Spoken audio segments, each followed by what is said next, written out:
Today I'm reading the second part of chapter 5 from the Gospel of the Holy 12, which is about the crimes of Herod, and I'm going to read about his first crime, the murder of Zacharias. So I'm reading from verse 13 to verse 17. Let's read these verses. And when they departed, behold, the angel of God appeared to Joseph in a dream, saying, Arise, and take the young child and his mother, and flee into Egypt, and there remain until I bring you word, for Herod will seek to destroy him.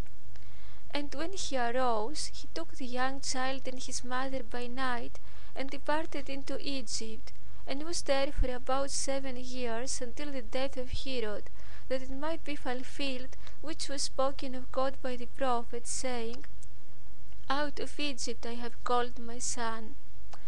Elizabeth too, when she heard it, took her infant son, and went up into a mountain, and hid him.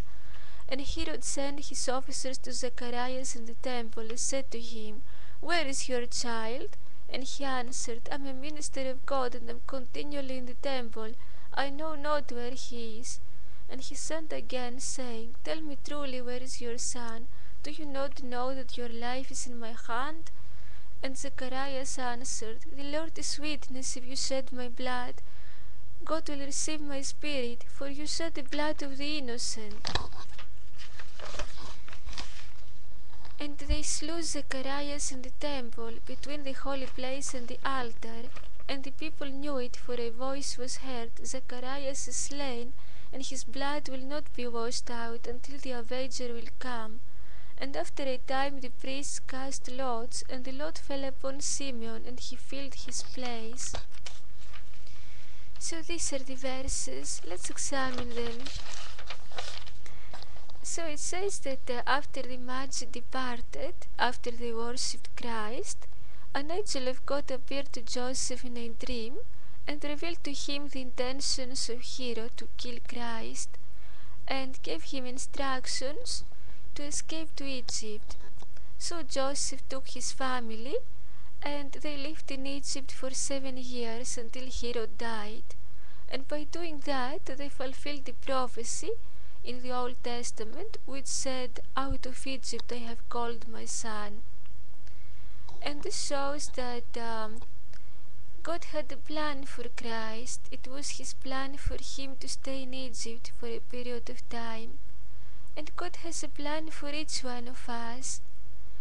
And all the things that happen in our lives happen for a reason, even if we don't understand why. Even the dramatic events or the sad things, the things that do not make sense or they seem unfair or too hard to accept, even these things happen for a reason. And it says in the New Testament that all things work out for the good for those who love God. And it means that all our experiences, even the unpleasant ones, can be good for us, because they can help us improve ourselves or our lives. They can help us become stronger, wiser, more sensitive, more understanding. They can help us understand life and the world better. Or they can lead to good changes in our lives. They may have good results for our future. So, all experiences can be beneficial somehow. And God has a plan for us, and He has good plans for us. As it is written in the Old Testament, I have plans for you to prosper you and not to harm you. Because God loves His children and He wants the best for them.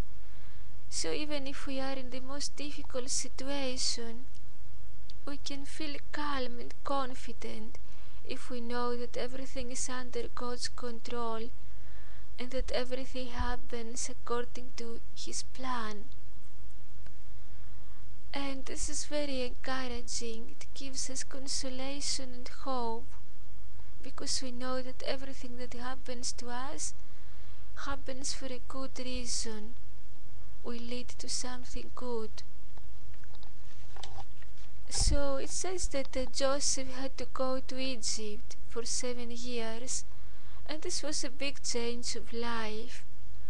He had to abandon his job.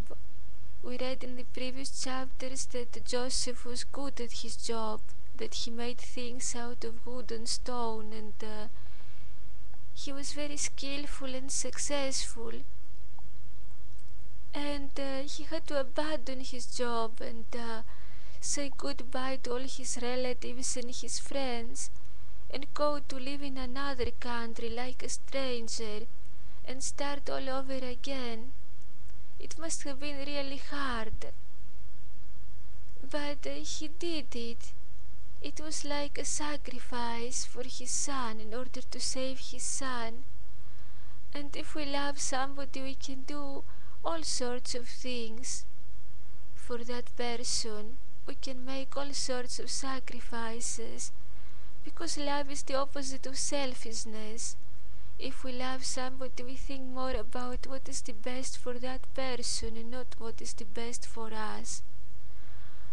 And we also read that Elizabeth also tried to protect her child, John the Baptist, and she went to hide him in the mountains. So she went to live in the mountains like a wild animal. It must have been hard for her, for a mother with a little baby to live in a cave. She probably suffered at night from the cold. She couldn't find food easily. She lost all the comforts of her house. She also lost Zacharias, her husband, because Zacharias had to work in the temple and he couldn't leave. So they were separated in this way. But they did all that because that was the best for their child, and shows how strong a parent's love can be for their child. It's actually the highest form of love that exists in the world, and it's very powerful and touching. Parents can do all sorts of things for their children, and our parents also have done a lot of things for us, a lot of sacrifices. They have given us a lot of love, care. If we think about all the things they have done for us all these years, we feel grateful to them, and they deserve our gratefulness and our love, because these are the people who love us most in the world, and they're really precious to us.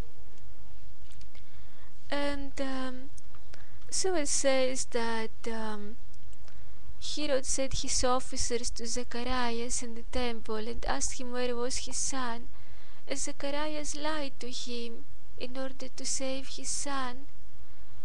And he said, I'm a minister of God and I'm continually in the temple. I know not where he is.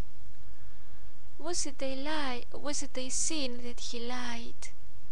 In this case it wasn't really, because he did it with a good intention, out of love.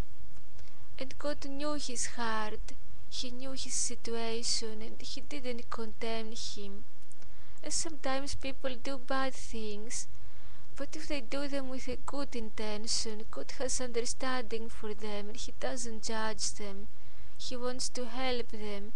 He knows their circumstances, he knows their problems, he knows what is inside them, their feelings, and he wants to help them, he wants to resolve their problems. In fact, it's written in the Bible that his understanding no one can fathom. Sometimes other people can judge us very easily, but God is not like that. God is loving. He wants to help us to improve. He doesn't want to destroy us. And it actually says in the Bible that to the pure all things are pure. If somebody has a pure heart, good intentions, whatever they do is good. It's not a sin. And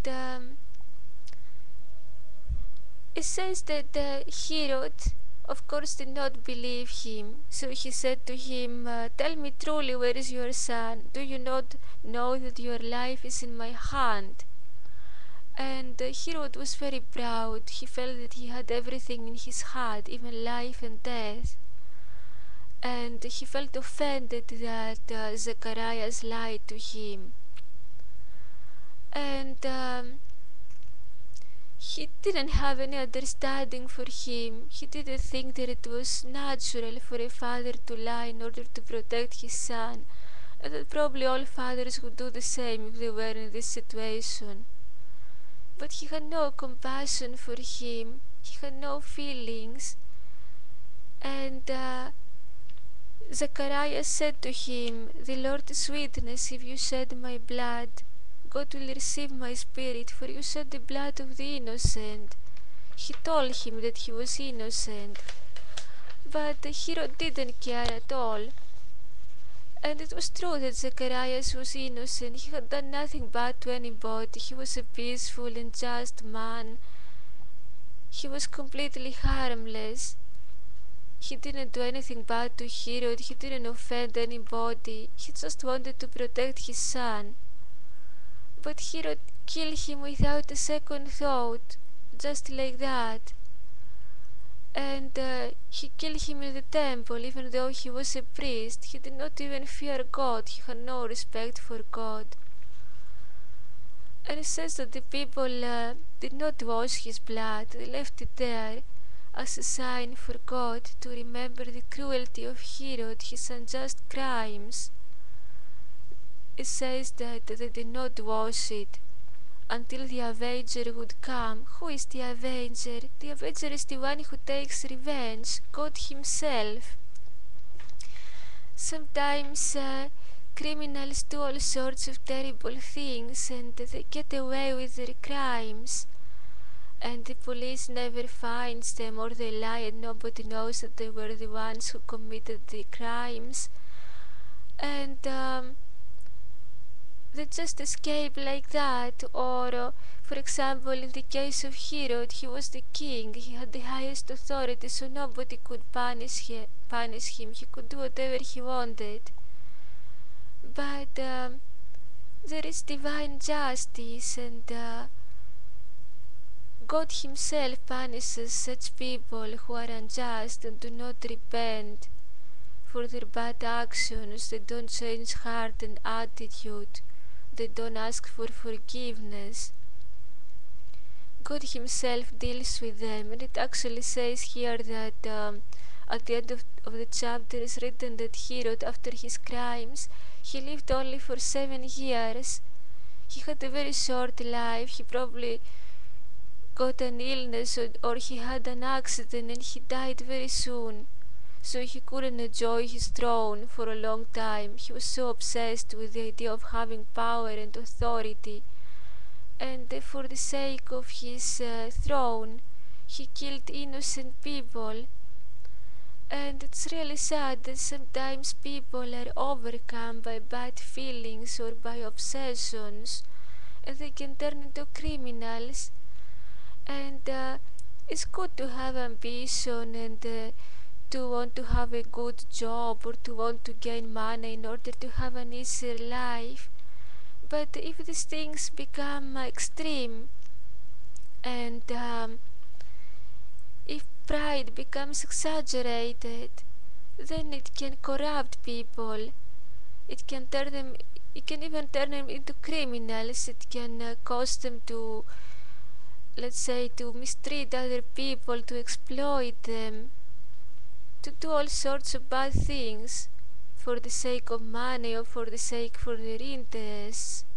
It's really sad, but this is the truth.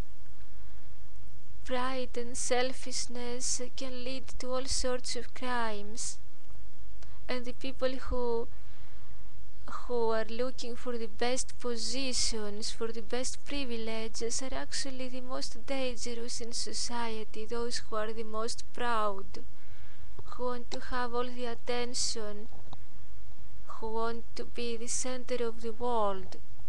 These people are a danger. they can easily be overcome by bad feelings and do bad things. And these are just ordinary people, they're not worse than us, they're just people who are overcome by bad feelings. And they're the feelings that lead to all these horrible things. Because all people are born equal, all babies are born innocent, people are corrupted by their feelings and their